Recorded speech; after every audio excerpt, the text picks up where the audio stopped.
Let's bring in Judd, president of the National Border Patrol Council. He's among the leaders on a panel at today's summit. I really want to thank you. And with all due respect, I want you to just tell people at home, without talking points, without politicizing, how critical this is, how much we're at a 0 hour for our nation when we compare what we're going through now to the previous drug fight where the country didn't wake up then.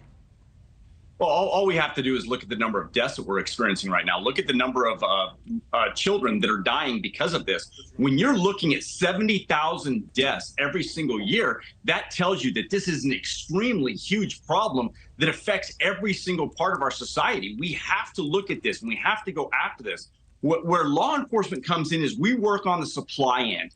Then, of course, you have the messaging piece, which goes at the demand end. If we can stop the supply from coming into the United States, if we can stop the supply from getting to these children, we can save lives. And then, of course, when you look at the messaging piece of it, the one pill kills. The one pill can kill. When you look at that, that's what you want to get out, because if the drugs do get by law enforcement, then you want to stop people from taking the drugs and possibly dying. So it's very important that we have a multi-layered approach to this, but it is extremely important that we go after this fentanyl. It is killing way too many of our citizens here in the United States. I want to humanize this even more, and thank you for your passion on this issue, but it's very easy to just relegate this to the drug itself. But who's the real enemy here? Is it China? Is it the cartel? Or is it the staggering mental health crisis where more and more young people are experiencing anxiety and depression at levels we've never seen before, and they're just looking for an escape route and innocuously taking some pill that they hope will bring them out, and they're taking poison instead?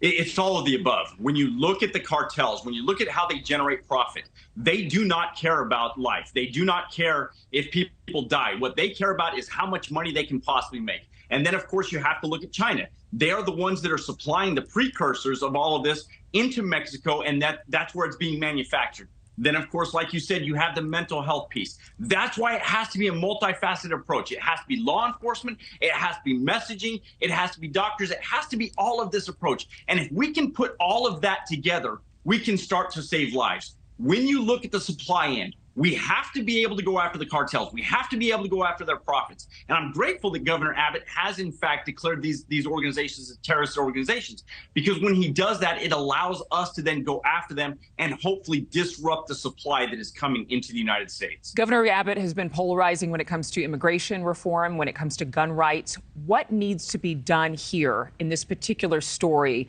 where we're not just threatening or policing the border, but we're actually stopping fentanyl at its center? Well, what we have to do is we have to look at how the cartels are able to generate the profit. What are they doing that is so effective? And it all starts with illegal immigration.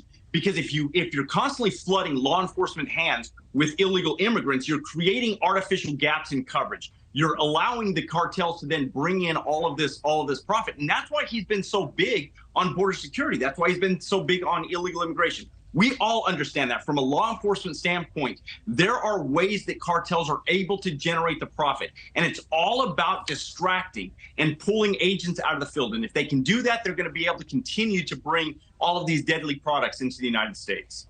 Judd, thank you so much for being with us. And for the reality check, next hour, I'm going to be speaking with a mother who sadly lost her daughter because of fentanyl. Thank you again. It's good to be with you. Thank you.